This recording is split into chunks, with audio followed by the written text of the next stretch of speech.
ఏ తెల్లని పాలధారలల్ల పల్లె తెల్లారుతుంటదిరా గుళ్ళోని గంటలు కాడెట్ల మెడలోన జంటగా మోగుతూ ఉంటాయిరా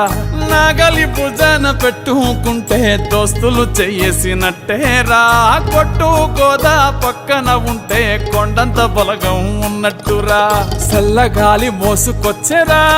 సేను శిలకల ముచ్చట్లు దారి పొడుగు సెట్ల కొమ్మలా రాలుతున్న పూల సప్పట్లు గట్టి మోపులు కాల్వ కట్టులు చెమట సుక్కల్లో తడిసిన ఈ మట్టి గంధాల పల్లెటూరు దీని తీరే అమ్మ తీరు